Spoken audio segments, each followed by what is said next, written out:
Everything I work on with my clients is designed to make them more effective in reaching the investors they are seeking.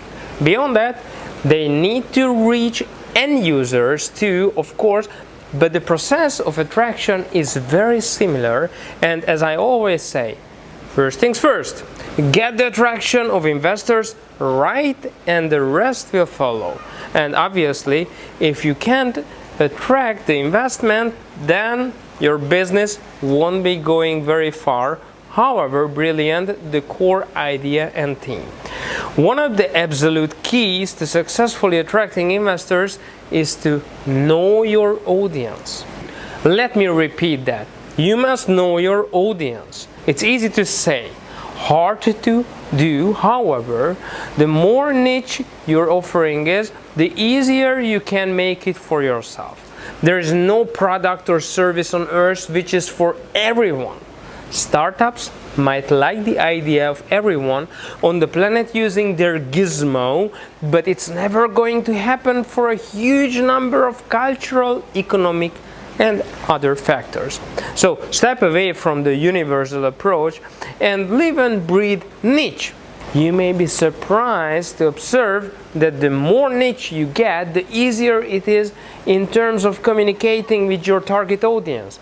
You are not dealing with the limitless demographic of everyone in the world, in the whole world. So now you can start really targeting people.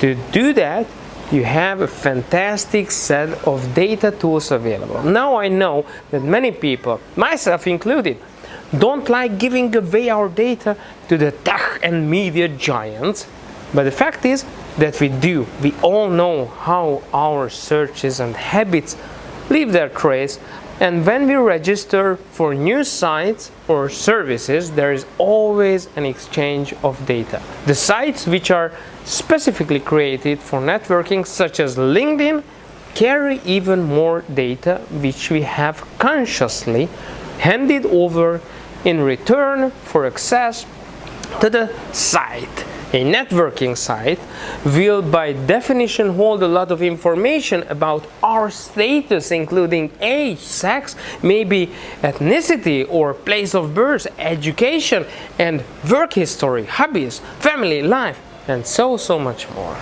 And almost all of that is readily accessible through the analytics of websites, especially Google and LinkedIn, where what's on offer is a gold mine of great information. Note that I'm not talking about anything underhand or secret breaking here. This is all readily available data supplied willingly by people in return for using a particular site. So, for example, I can filter potential targets for my own business by only looking for company founders. Or perhaps I'm working with a tech startup looking to connect to angel investors whose specialty is seed funding for techs. Rather than scattergunning the word in the hope of finding such people, an hour or two can data diving and reveal everything I need to know and to get me contacting my target audience. If you don't believe me, start data diving on your preferred networking site, and once you get the hang of it, you'll start seeing the gold in the mine. Everything you need to make premium contacts is right there, just beneath the surface.